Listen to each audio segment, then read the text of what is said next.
Hello students, मेरा नाम रविंदर सिंह है।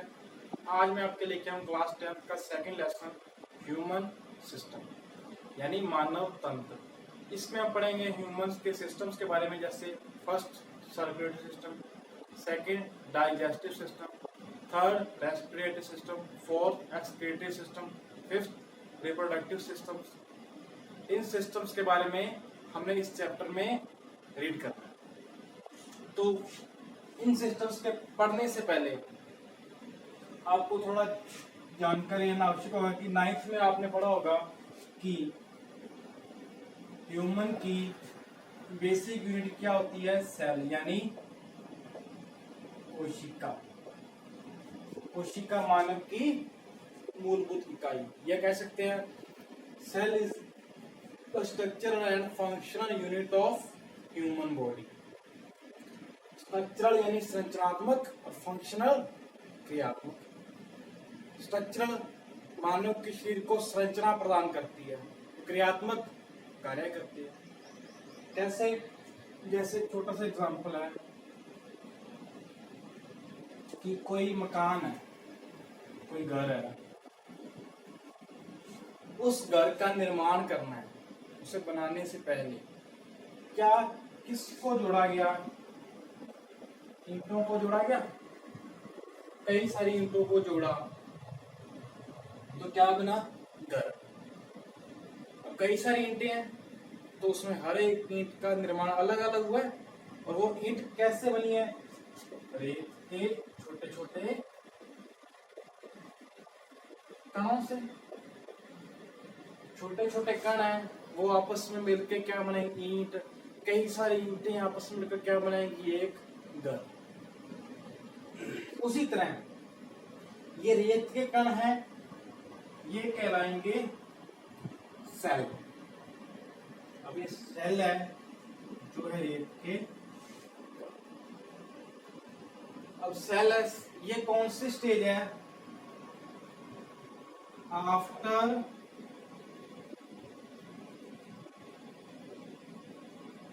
फर्टिलाइजेशन यानी निषेचन के पश्चात। फर्स्ट स्ट्रक्चर क्या होगी? सेल, जो क्या होगी? एक सिंगल सेल। अब एक सिंगल सेल है, अब इस सिंगल सेल में क्या होगा? विभाजन, यानी डिवीजन होगा। डिवीजन कैसे? कोई सिंगल सेल है, इसका जेनेटिक मटेरियल दो भागों में बट गया, तो क्या है? दो सेल बन गई। अब इस दो सेल्स में क्या होगा? विभाजन। तो क्या 4 सेल बनेंगी। इन 4 में हमें विभाजन क्या बनेगी? 8, 8 से 16, ऐसे ऐसे सेल्स में डिवीजन होता रहता है, नई सेल्स बनती रहती है। और सेल्स, एक सिंगल सेल से कई सारी सेल मिलती बन गई। अब ये सेल्स आपस में मिलकर क्या बनाएगी? टिश्यू यानी ऊतक। कई सारे ऊतक, जैसे रिब्स, पसलियां, बोन्स, मसल्स, कार्टिलेज, किसमें आएंगे? टिश्यू में। अब टिश्यू, एक ही प्रकार के टिश्यू आपस में मिलकर क्या बनाएंगे? ऑर्गन। जैसे हार्ट है, हृदय। हृदय में केवल मसल्स ही पाई जाती है, इसलिए हार्ट को कहते हैं मस्कुलर ऑर्गन है। तो क्या केवल मसल्स है? तो इस प्रकार ये अलग अलग टिश्यू आपस में मिलकर अलग अलग ऑर्गन्स का या अंगों का निर्माण कर देते हैं। जैसे हृदय हो गया, एक तो लंग्स हो गए, डाइजेशन के अंग हो गए, लीवर हो गया, पैनक्रियाज हो गया, अलग अलग ऑर्गन्स हैं। स्किन होगी, हमारे हाथ हो गए, हमारा कान हो गए, नाक हो गए, मुंह हो गया, आंखें होगी। तो क्या है? निर्माण किससे हुआ? सिंगल सेल से, टिश्यू से। अब ऑर्गन है, ऑर्गन आपस में मिलकर क्या बनाएंगे? Organ system.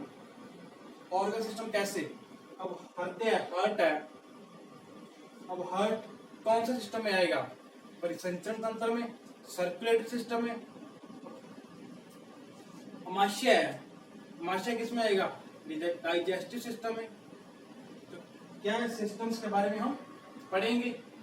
अब सभी सिस्टम मानव में प्रेजेंट है, यानी स्केलेटल सिस्टम भी बन चुका, रिप्रोडक्टिव सिस्टम भी है, तो पूरे सिस्टम प्रेजेंट है। तो क्या किसका निर्माण होगा? बॉडी का निर्माण कैसे हुआ? जब बॉडी है, बॉडी में सभी ऑर्गन प्रेजेंट हैं, सभी ऑर्गन सिस्टम पाए जाते हैं। ऑर्गन सिस्टम किससे बनेंगे? टिश्यू से, ऊतकों से। ऊतक में क्या सेल में विभाजन होगा तभी ऊतक बनेंगे। कहां से स्टार्ट हुआ? सेल से। अब फर्टिलाइजेशन नहीं होगा तो सेल नहीं बनेगी, और सेल बन चुकी है तो विभाजन होगा, और ऐसे क्या मानव का निर्माण हो जाएगा। अब जो ऑर्गन सिस्टम्स है, इन्हीं ऑर्गन सिस्टम्स के बारे में हमने पढ़ना है इस चैप्टर। तो सबसे पहले हम पढ़ेंगे डाइजेस्टिव सिस्टम, यानी पाचन तंत्र। अलग अलग सिस्टम्स हैं, उन सिस्टम के बारे में हमने इस लेसन में पढ़ना है। तो अंगों की मूलभूत इकाई क्या होगी? सेल। सेल से सारे ऑर्गन्स में बने हैं, तो इसलिए आपको ये इतना समझाया गया। तो सबसे पहली हेडिंग है डाइजेस्टिव सिस्टम, यानी पाचन तंत्र। पाचन तंत्र की परिभाषा क्या है? कि फूड को, यानी भोजन को बड़े अणु से छोटे अणु में तोड़ना व उसका अवशोषण करना। उसमें जो उपस्थित पोषक तत्व है उनका अवशोषण करके वेस्ट पदार्थ को मल द्वार द्वारा या अपनी बॉडी से त्याग देना, रेक्टम के द्वारा आउट जो वेस्ट है।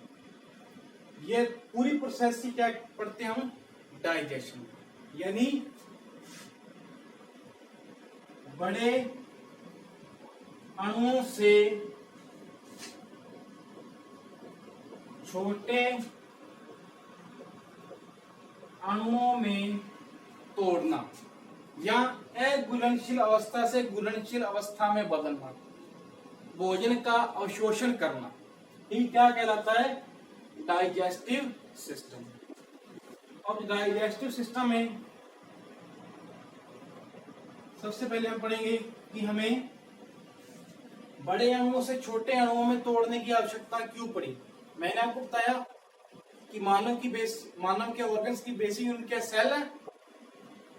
सेल अब छोटी सेल है तो क्या है, वो बड़े अणुओं को नहीं खा पाएगी। सेल्स को एनर्जी चाहिए, तो किससे एनर्जी प्राप्त करेगी? छोटे अणुओं से। और बड़े अणु है कौन कौन से जो अपने मेनली 3 कंपोनेंट्स खाते हैं? पहला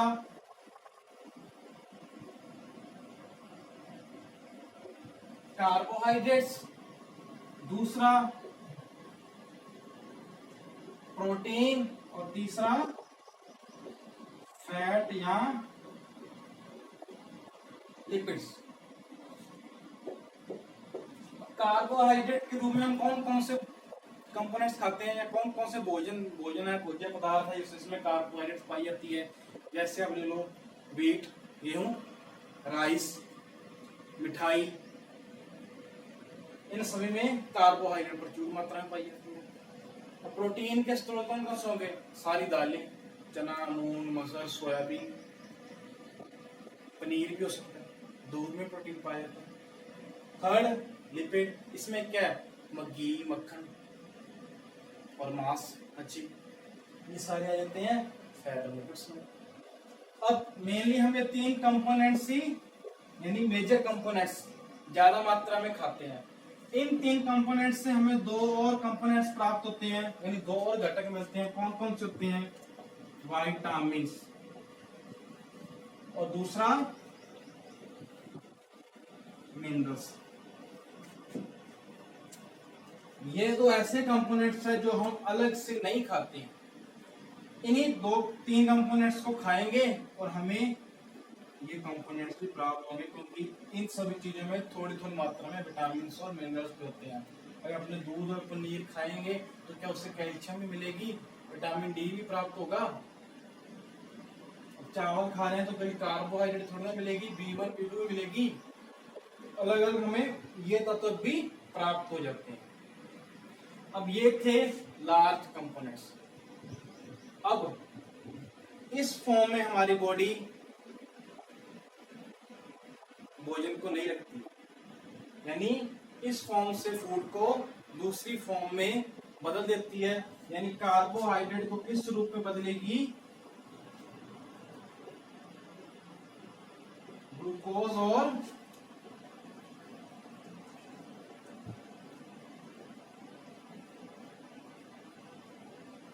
ग्लाइकोजन। कार्बोहाइड्रेट को ग्लूकोज और ग्लाइकोजन में बदलती है। कौन बदलेगा? Digestive system. और इस छोटे अणु, ये छोटे अणु है, ये अणु हमारी बॉडी में रिजर्व रहते हैं। ये अणु रिजर्व नहीं रहते क्योंकि इस दूसरे अणु में टूट चुके हैं। अब प्रोटीन है, प्रोटीन हमारी बॉडी में किस रूप में रिजर्व रहेगी?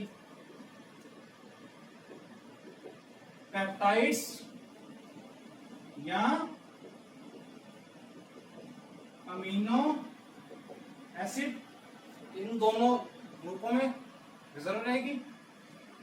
फैट और लिपिड्स, ये किस रूप में रिजर्व रहेंगे? फैटी एसिड या ग्लिसरॉल। तो ये क्या है? लार्ज कंपोनेंट्स, और ये क्या है? Small components. अब इन बड़े अणुओं से छोटे अणुओं को तोड़ता कौन है? यानी पूरी प्रोसेस तो मैंने आपको बता दी कि डाइजेशन की प्रोसेस है कि बड़े अणु से छोटे अणु में टूटते हैं। अब तोड़ेगा कौन? तोड़ते हैं एंजाइम्स। एंजाइम्स एज ए उत्प्रेरक का कार्य करते हैं, यानी कैटालिस्ट, जो डाइजेशन की प्रोसेस की रेटिंग को बढ़ा देती है। तो एंजाइम क्या करेंगे? कार्बोहाइड्रेट को ग्लूकोज या ग्लाइकोजन में जल्दी ही बदल देते हैं। अब अपने पढ़ेंगे डाइजेशन की प्रोसेस। डाइजेशन की जो प्रोसेस है मेनली हम उसे दो भागों में पढ़ते हैं, यानी टू टाइप से। टू टाइप भी कह सकते हो। पहला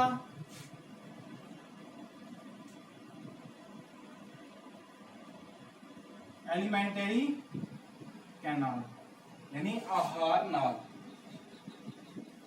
यह वे अंग हैं जहां पर भोजन जाता है। कहां कहां सबसे पहले भोजन कहां आएगा?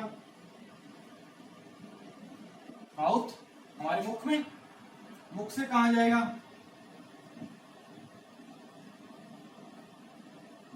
फेरेक्स, ग्रसनी। ग्रसनी के बाद इसोफेगस, ग्रास नली। ग्रास नली के बाद स्टमच, अमाशय। अमाशय के बाद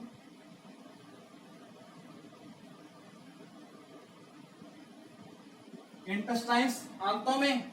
आंतें दो प्रकार की होती है, बड़ी आंत और छोटी आंत, लार्ज इंटेस्टाइन और स्मॉल इंटेस्टाइन। अब आंतों के बाद कहां जाएगा?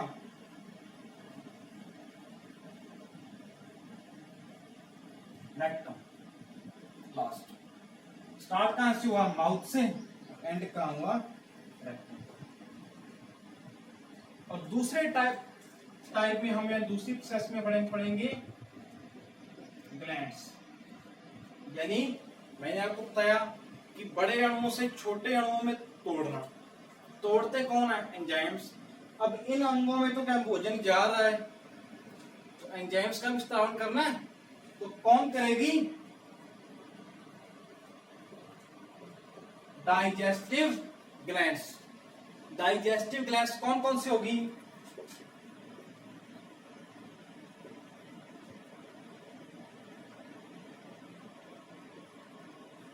सलेवरी ग्लैंड्स, दूसरा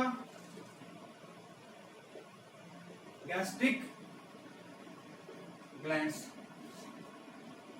थर्ड लीवर, फोर्थ पैनक्रियास।